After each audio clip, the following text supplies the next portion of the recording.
Hey, good morning. So as promised, some of the comparative material we're dealing with is stuff that Hussars did, but that isn't quite the same as in the lineage. And we're going to explain some differences really quickly. The first of which is, here's the stance I was taught. Here's the stance that comes out of the official manual. Now, why one went one way, why one went the other way, we don't have documentation for it. We do know that observers inside the Austro-Hungarian army were basically saying, we're all confused and every drill master is doing their own thing. This is a mess. Apparently he wanted things to be much more uniform. But let's look at how the differences evolve out. So, Kat, can you get into guard, please? Basic guard. Basic guard. All right, Kat is going to turn her back foot out to the side and get herself in the kind of sided stance we take for granted in regular fencing. Notice she's still got knee alignment, yay. Kat, can you get into Garda first? Groovy. Now, I'm going to modify your Garda first slightly and make it here. This is the position they're fencing out of.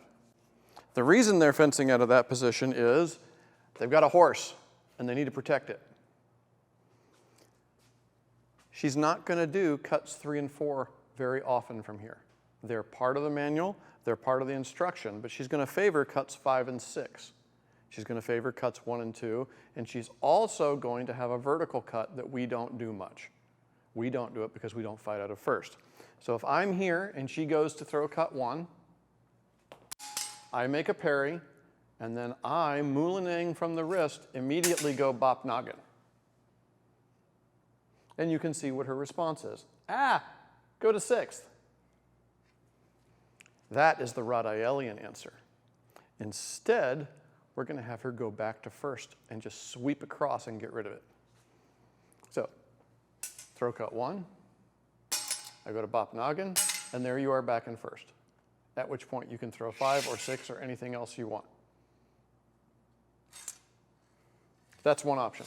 What we want to avoid is the ever popular parry prime hit head, parry prime hit head, parry prime hit head rally. It's a lot of fun. Everybody loves it. We don't want to do that because we don't want to waste time with our opponents. We're always outnumbered. As soon as she's done with me, there's 5,000 more people coming over the hill, all of whom want to have a special word with her. So, I'm going to be in this stance. Please just make blocks. I'm going to cut 1. Wrist moulinet, fist grip. 2, 3. My 3 is going to be a little higher up than we usually do it because the stance dictates it has to be. This is a hard cut for most people who haven't loosened their shoulder blades. And from a wrist moulinet, it's an especially hard cut to perform low. It usually requires training, unless you've won the lottery and you just happen to have really pliable ribs. 3, 4, 5, 6. So I'm going to emphasize 1, 2, 5, 6, and bop noggin, which we conveniently call bonk.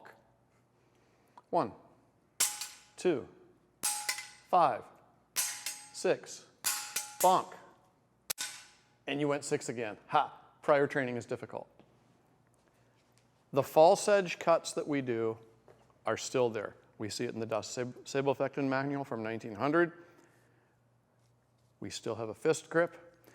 We don't have documented, but I recommend that you still take advantage of the finger fulcrum in your fist grip so that you have nice, snappy, tight cuts.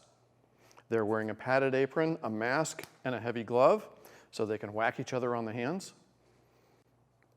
What they don't have is our stance.